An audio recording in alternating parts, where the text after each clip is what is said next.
Hey, I'm Paul Gutricht. I'm a marriage and family therapist here in West LA. And I often talk a lot about converging approaches on communication that can help us de-escalate conflict and improve the relationships and help us getting more of what we need. So this morning I was rereading one of my favorite books and I came across a quotation that really inspired me. I'm going to end with it. Okay, I'm going to try to keep this really tight.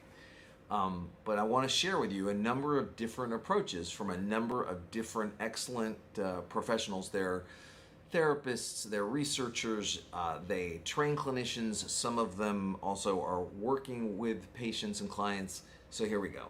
So there's a fantastic book called Messages. That's it. Messages is the word. There's 3 authors. You just have to remember Matthew McKay's last name. He's the first author. M-C, little c, big K-A-Y.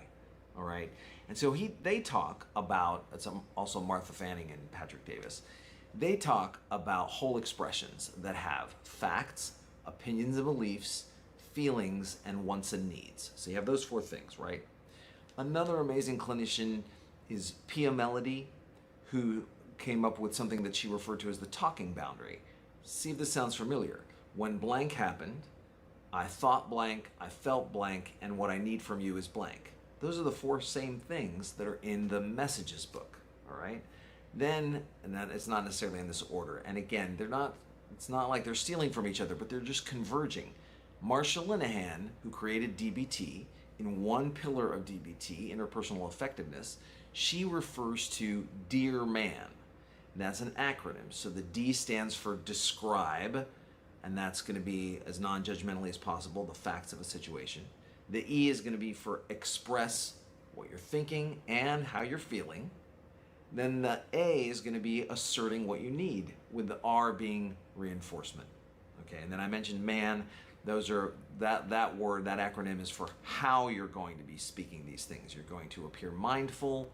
You're going to be mindful. You're going to appear confident, and then you're going to be willing to negotiate. As an example, all right. But again, we're coming back to those first 4 things of facts, thoughts, feelings, and wants and needs, because usually we get stuck in our thoughts and on our opinions, and then we start to escalate and we feel justified to speak a certain way and whatnot, and we forget about letting the other person know how we're feeling and what we need, and finding out what they need.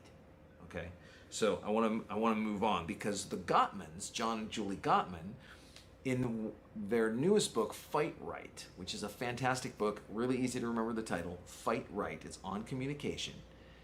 Their structure is, the situation is X, I'm feeling Y, and I need Z. And the X is, again, the facts and how I see them. Then the Y is what I'm feeling, and the Z is what I need. Okay, so again, we have convergence of all these different professionals. Harville Hendricks and his wife Helen LaKelly Hunt, they said recently in a training that I participated in, they said it's not so much the issues that couples bring, it's how they talk about the issues. So that brings me to this last piece that I want to tell you about. This is from a book, it's kind of a professional book, Skills in Gestalt, Counseling and Psychotherapy. It's by Phil Joyce and Charlotte Sills, okay? And what they say that struck me today was a valuable gauge of our subjective experience is the way we use language. It sounds kind of obvious, right? But a valuable gauge of our subjective experience, the way we think and experience our lives, a valuable gauge of that is how we use language. So what that means is, if we work on how we use language, that's going to have a beneficial impact on us, on a beneficial effect on how we see ourselves, how we take care of ourselves, and how we take care of our most important relationships, and the ones that we want to improve on and invest in and enrich. Okay? So, again, Messages is a fantastic book. Fight Right is another fantastic book. And take a look out there. You can also go to my website for more information, and we'll meet again next week. All right? Have a great weekend. Thanks.